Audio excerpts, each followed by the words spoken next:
welcome back to my channel. If you are new here, my name is Amanda and I am going to share with you ways that you can feel more like yourself again after babies, or that you can just feel better about yourself. So if you want to know my tips, keep watching.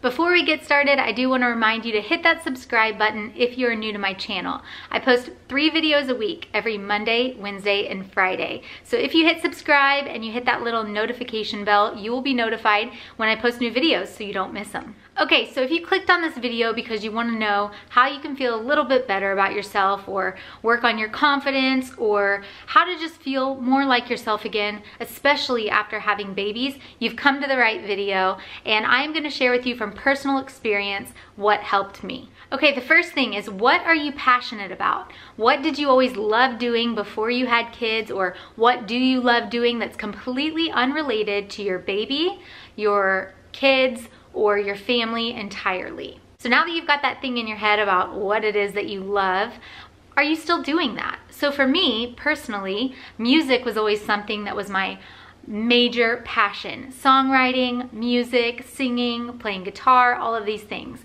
And right after I had my first baby, whose name is Brody, he's now almost 3 years old. Right after I had him, I was a stay-at-home mom, and I'm still a stay-at-home mom, but I was trying to navigate this balance of like, how do I, stay so busy with my son and my baby and spend quality time with him, but also have time to focus on the things that I love or that I'm passionate about, or my hobbies, whatever those things are.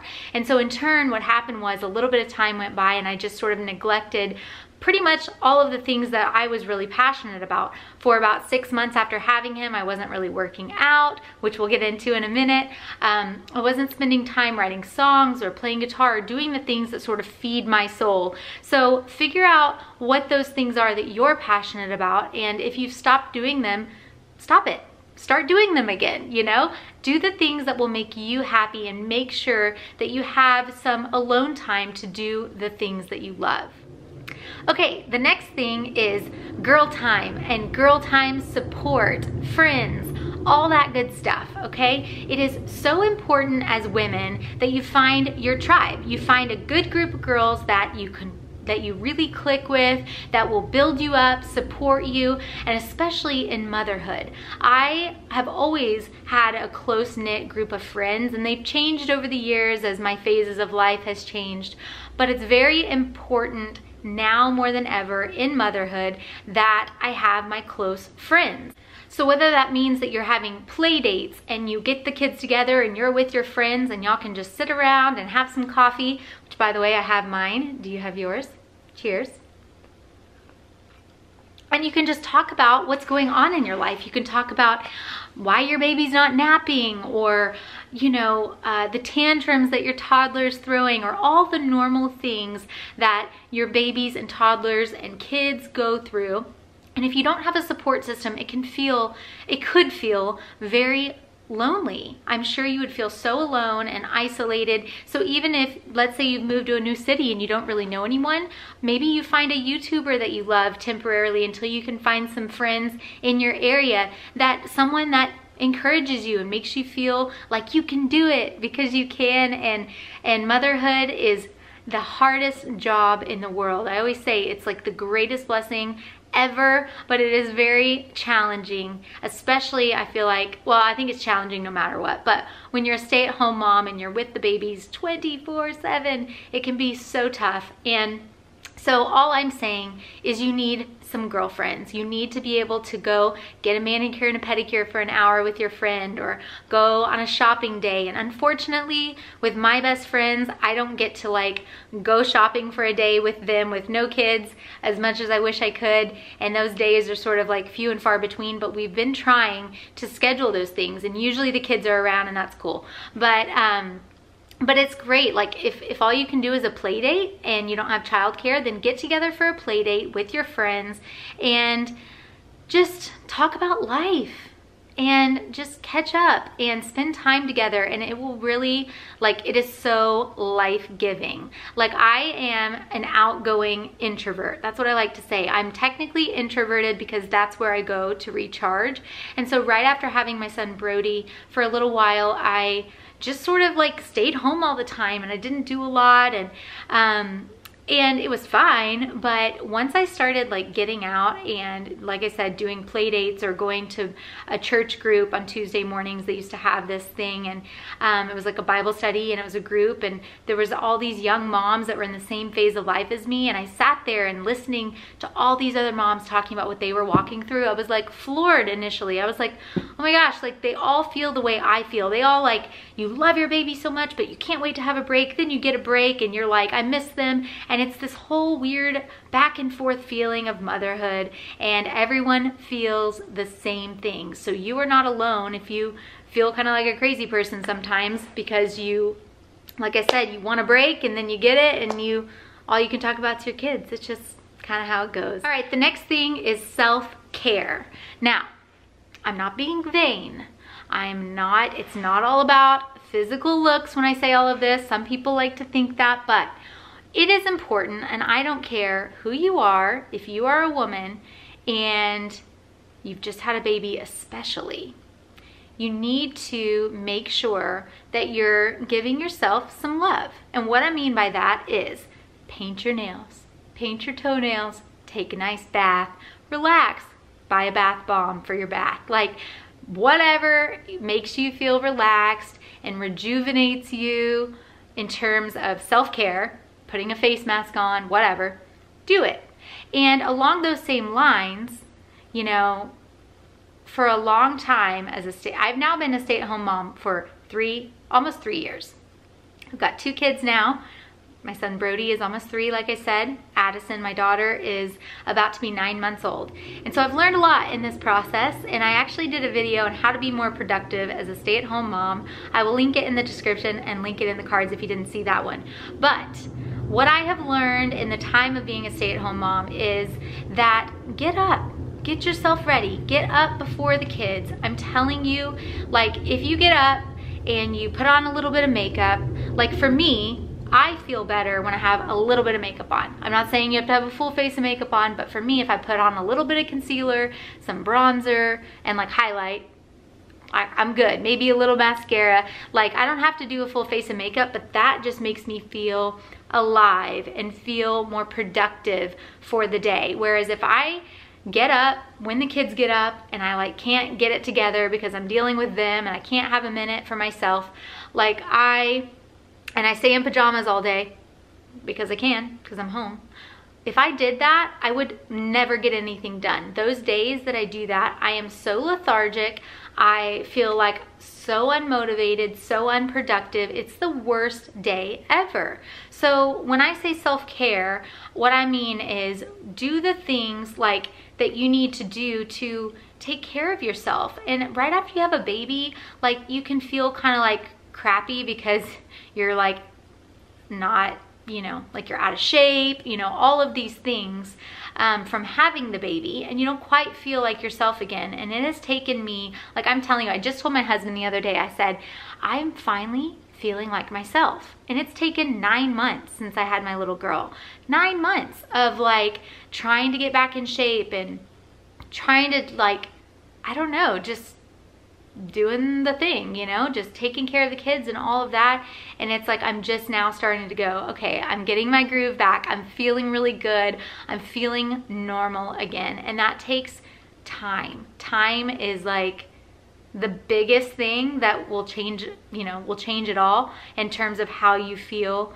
But yeah, I think a big part of that is just taking care of yourself, making yourself feel good, curling your hair or whatever. You know, you don't always have to spend money to just pamper yourself a little bit. You can always do little pampering things at home, and I think that it will really just give you life and refresh you and just make you feel a lot better. If you're enjoying this video so far, will you hit that thumbs up button for me? Okay, let's get back to the video. Okay, the next thing along those same lines of self-care and all of that is your physical health. This is so important. Like, it's not, again, it's not in it from a vain perspective. It has nothing to do with being a certain size, but I'm telling you that your physical health definitely will affect how you feel about yourself. And like I said, it's not from a vain perspective of how you look, but it's just in terms of how you feel. When you feel healthy, you feel good, you're ready to like take on life and take on the day. And when you're like not, you just don't feel good. And here's a perfect example of that. We just recently went on a vacation. We went to Maui a couple of weeks ago, and I have had the hardest time getting back into the swing of things. Like, I feel like no motivation. This week has been better. I was like, okay, Monday I'm starting. That was yesterday. And this week has been better. But last week and the week before, it was killing me. I was having a hard time going to sleep at night because I was still on Hawaii time. Then I couldn't wake up in the morning for my workout. So then I wasn't working out. So then I didn't want to eat healthy. And I ate bad, obviously, on our trip. And so you just kind of get in the rhythm of that. And I didn't work out for over a week. And so it's just, like I said, this vicious cycle. And so when your physical health isn't on point, I just personally think you just don't feel good. And so to feel more confident, to feel a little bit better about yourself, I would say put an emphasis on going on a walk or trying to eat a little cleaner, whatever it is that you can do to make yourself feel better, or drinking more water. That's like a small step you could take to feel better. I'm not always great at that. I'm more like, give me all the coffee. And there's water in coffee, right? Just kidding. I'm well aware coffee dehydrates you. that water does not count. But the point is, you know, I psych myself. I go, okay, Amanda, if you drink 34 ounces of your water, your whole Yeti, whatever, then you can have coffee again. So I just play this game with myself. Drink that, then you can have that. There you go. Okay, and the last thing I want to talk to you guys about in order to feel better about yourself, more confident, to feel like yourself again after babies. This isn't really after babies, this is just in general. To feel good about yourself, you have to put an emphasis on your mental game, how you view life, your mental perspective, and how do you do that? Well, for me, I get up early in the morning before the kids wake up. So I usually try to aim to get up around 6 a.m. I'm thankful that my kids do sleep in. They sleep till about 8:30. So I get up in the mornings around 6, pour myself a cup of coffee, come out here to the couch, and I have me time. And I will do my quiet time. I'll read in my Bible, I will journal, pray, like whatever it is that you do. For me, it's quiet time, spending time with the Lord, and really just, I don't know, just setting my day up for success. When I wake up at the same time as them, my whole day is in chaos. I've said that a million times, and so I hate doing that. It's not worth the extra sleep for the toll it takes on my whole day. And so I just like to have a little bit of alone time. I'll check my social media. After I do my quiet time, I'll listen to worship music. I'll read in a book that I'm currently reading. Like those things, like just give me peace and just make me feel really good for starting off my day. And so I would highly encourage you to wake up a little bit earlier. What are like areas of your life you could be a little bit more disciplined in and implementing certain things that are important to you, whether that's reading or journaling or, you know, whatever. But that's what I do. And, you know, my identity, my confidence, all of that comes from the Lord. I just want to encourage you to not find your confidence and your identity in what you look like or your position or your success or any of that.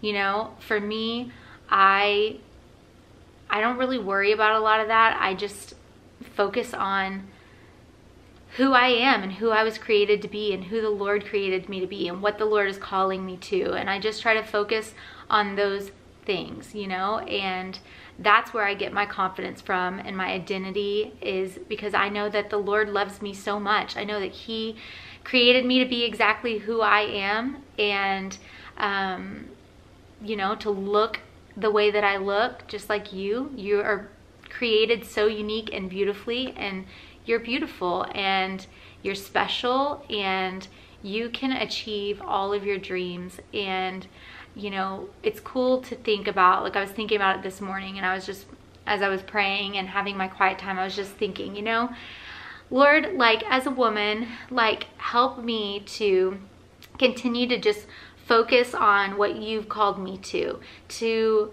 literally not focus on any comparison, to stay in my lane, to focus on the task at hand. You know, it's like you are called to something totally different than someone else.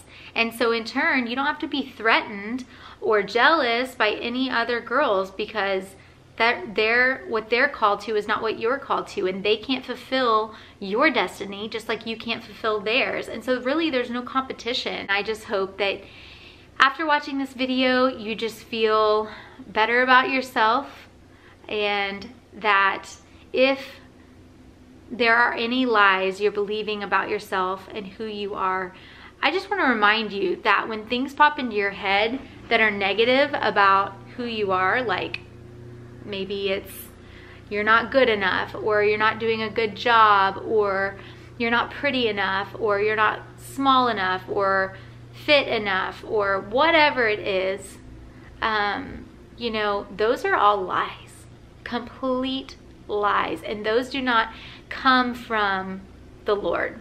Those things, when you hear those things in your head, that all comes from the enemy, and all he's trying to do is tear you down and keep you from being bold enough to get on the path that the Lord has called you to. Because if you reach your destiny, oh man. And the enemy wants nothing more than to hold you back from feeling confident and secure, because as soon as you feel super, super confident to be able to go and do what the Lord has for you, he is lost. Maybe it's something that someone else has said to you, and he's just reiterating it to you.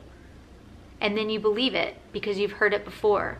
Well, I just want you to know that is not the truth. And so if you're believing certain things, like, push it out. I struggle with that on a regular basis. There's lies that pop into my head all the time, but it's what I choose to do with those things that have me feeling the way I feel about myself today. It's because I say, no, I know that the Lord thinks I'm beautiful. I know that the Lord says I'm confident and I'm chosen. I know that I'm called to something big.